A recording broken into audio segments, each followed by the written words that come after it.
जी नाज़रीन, अहम तरीन खबर से आपको आगाह करेंगे। सानह 9 मई में मुलव्विस मुजरिमान को सजाएं सुना दी गई हैं। ISPR के मुताबिक 9 मई 2023 को कौम ने सियासी तौर पर भड़काए गए इश्तियाल अंगेज तशद्दुद और जलाओ घेराव के अफसोसनाक वाक़यात देखे।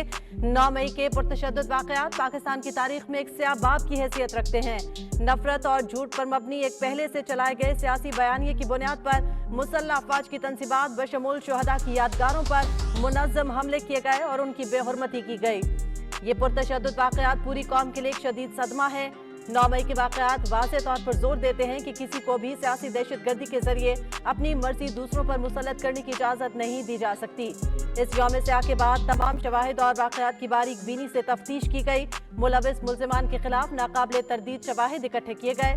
कुछ मुकदमात कानून के मुताबिक फील्ड जनरल कोर्ट मार्शल के लिए भिजवाए गए, जहां मुनासिब कानूनी कार्रवाई के बाद उन मुकदमात का ट्रायल हुआ। 13 दिसंबर 2024 को सुप्रीम कोर्ट ऑफ पाकिस्तान के 7 रुकनी आईनी बेंच ने ज़ेरे इल्तिवा मुकदमात के फैसले सुनाने का हुक्म सादिर किया। वो मुकदमात जो सुप्रीम कोर्ट के साबिका हुक्म की वजह से इल्तिवा का शिकार थे। फील्ड जनरल कोर्ट मार्शल ने पहले मरहले में 25 मुल्ज़िमान को सजाएं सुना दी हैं। ये सजाएं तमाम शवाहिद की जांच पड़ताल और मुनासिब कानूनी कार्रवाई की तकमील के बाद सुनाई गई हैं। सजा पाने वाले मुल्ज़िमान को कानूनी तकाज़े पूरे करने के लिए तमाम कानूनी हुकूक फराहम किए गए हैं। अहम खबर से आपको आगाह करेंगे। सानह 9 मई में मुलव्विस मुजरिमान को सजाएं सुना दी गई हैं। ISPR के मुताबिक 9 मई 2023 को कौम ने सियासी तौर पर भड़काए गए इश्तियाल अंगेज तशद्दुद और जलाओ घेराव के अफसोसनाक वाक़यात देखे। 9 मई के पुरतशद्दुद वाक़यात पाकिस्तान की तारीख में एक स्याह बाब की हैसियत रखते हैं। नफरत और झूठ पर मबनी एक पहले से चलाए गए सियासी बयानिए की बुनियाद पर मुसल्लह अफवाज की तंसीबात बशमूल शुहदा की यादगारों पर मुनज़्ज़म हमले किए गए और उनकी बेहुरमती की गई।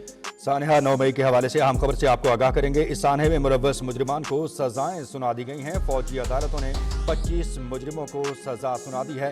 नाकाबिले तरदीद शवाहिद और तफ्तीश की बुनियाद पर ये सजाएं दी गई हैं और सजा पाने वाले मुजरिमों को तमाम कानूनी हुकूक भी फराहम किए गए। 9 मई के पुरतशद्दुद वाक़यात पाकिस्तान की तारीख में स्याह बाब की हैसियत रखते हैं। ये पुरतशद्दुद वाक़यात पूरी कौम के लिए एक शदीद सदमा है।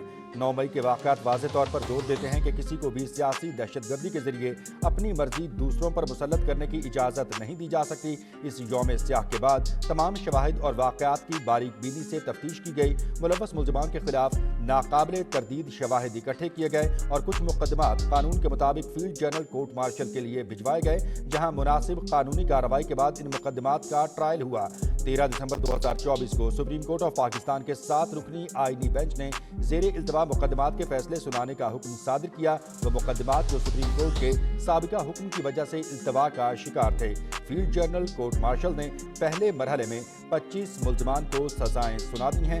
ये सजाएं तमाम शवाहिद की जांच पड़ताल और मुनासिब कानूनी कार्रवाई की तकमील के बाद सुनाई गई हैं। सजा पाने वाले मुल्ज़िमान को कानूनी तकाज़े पूरे करने के लिए तमाम हुकूक फराहम किए गए हैं। अहम खबर से आपको आगाह कर रहे हैं कि सानहा 9 मई में मुलव्विस मुजरिमान को सजाएं सुना दी गई हैं और फौजी अदालतों ने 25 मुजरिमान को सजाएं सुनाई हैं। नाकाबिले तरदीद शवाहिद थे इनके खिलाफ, जिस बुनियाद पर मुकम्मल तफ्तीश हुई और फिर ये सजाएं सुनाई गई हैं। सजा पाने वाले तमाम मुजरिमों को मुकम्मल कानूनी हुकूक भी फराहम किया गए। 9 मई के हवाले से आपको अपडेट करेंगे कि 9 मई के पुरतशद्दुद वाक़यात पाकिस्तान की तारीख में स्याह बाब की हैसियत रखते हैं। ये पुरतशद्दुद वाक़यात पूरी कौम के लिए एक शदीद सदमा है। 9 मई के वाक़यात वाज़े तौर पर जोर देते हैं कि किसी को भी सियासी दहशतगर्दी के जरिए अपनी मर्जी दूसरों पर मुसल्लत करने की इजाज़त नहीं दी जा सकती। इसी हवाले से मज़ीद डिटेल्स देंगे अपने नुमाइंदे राना शहजाद उस्सलाम से। राना शहजाद, आगाह कीजिएगा, बड़ी खबर सामने आई है। सानहा 9 मई में मुलव्विस मुल्ज़िमान हैं 25